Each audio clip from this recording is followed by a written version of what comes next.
আপনি মালটা বড়ই ক্যাদর আছেন, এই একটা মাত্র লাইন বলতে পারবেন না বলে সিনেমার শুটিং বন্ধ হয়ে গেল। কথা বলছি কৌশানী মুখোপাধ্যায়ের কথা, মানে কৌশানী মুখার্জি বনি সেনগুপ্তর এখন গার্লফ্রেন্ড। তো সবাই চেনো তোমরা।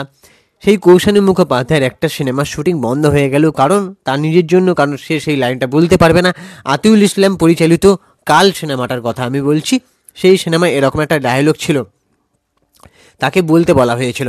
এবার সমস্যাটা সেটা নয়, সে বলছে গালাগালি, সেটাও সমস্যা নয়। সমস্যাটা হচ্ছে নাকি তারা দাবি করছে, মানে প্রযোজক এবং পরিচালকরা দাবি করছে যে এরকম একটা সংলাপ থাকা সত্ত্বেও সে জেনে শুনেই নাকি রাজি হয়েছে সিনেমাটা করতে। এখন যদি মাঝপথে সিনেমার শুটিং বন্ধ করে দেওয়া হয় তাহলে আমাদের কি হবে?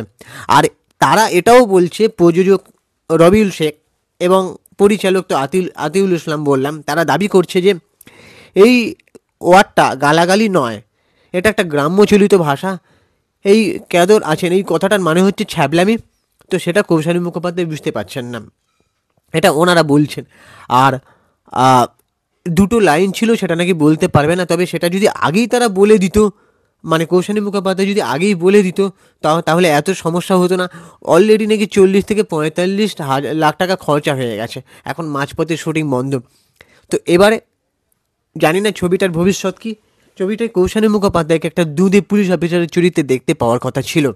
এই যে আপনি মালটা বড়ই ক্যাদর আছেন, এই ডায়লগটা বলতে পারবে না বলে সিনেমার শুটিং বন্ধ, মানে ভাবা যায়।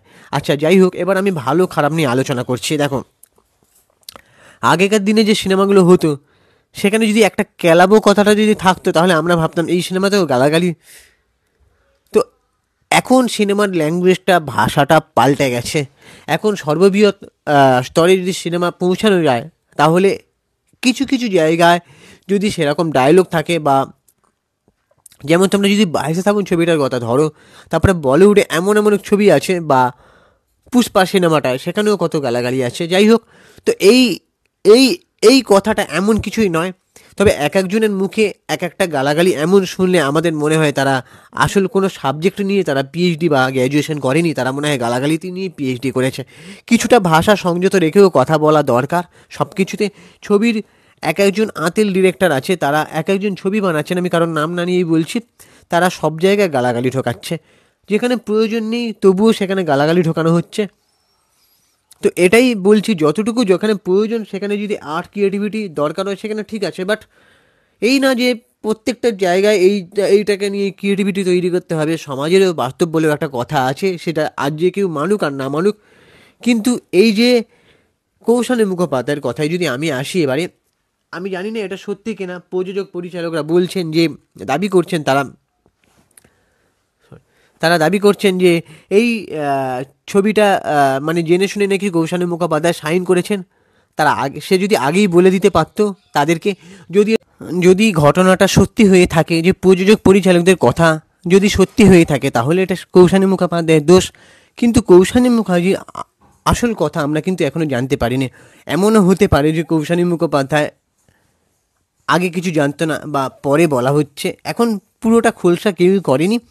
তো এখন এটাই বলবো যে সিনেমার ভাষা পাল্টে গেছে, সিনেমার ল্যাঙ্গুয়েজ পাল্টে গেছে। তো এই ওয়ার্ডটাও এমন কিছু নয়। তো এবার বাকি তোমাদের কি ওপিনিয়ন তোমরা জানাও, এবং চ্যানেলটাকে সাবস্ক্রাইব করে দাও। আর আমি সুপ্রিয় রয়েছি তোমাদের সঙ্গে ছিলাম, আর আমার ইনস্টাগ্রামে আইডি রয়েছে চিঙ্কি বাবু 2531, তোমরা ওখানে গিয়ে ফলো করে দাও। আর আরেকটা কথা বলছি, কৌশলী মুখার্জি যেটা করছে সেটা হয়তো তার দিক থেকে ঠিক, কারণ অনেকের পার্সোনাল রুচি, ব্যক্তিগত ওপিনিয়ন থাকতেই পারে যে আমার এটা করবো না, তার ব্যক্তিগত স্বাচ্ছন্দ্য থাকতেই পারে, সেটাও একটা ভেবে দেখার। যাই হোক, টাটা, দেখা হচ্ছে পরে ভিডিওতে। ততক্ষণে নিজের শরীরে খেয়াল রাখো, সুস্থ থাকো, ভালো থাকো। আর হ্যাঁ, আমার ভিডিও তোমরা দেখতে থাকো।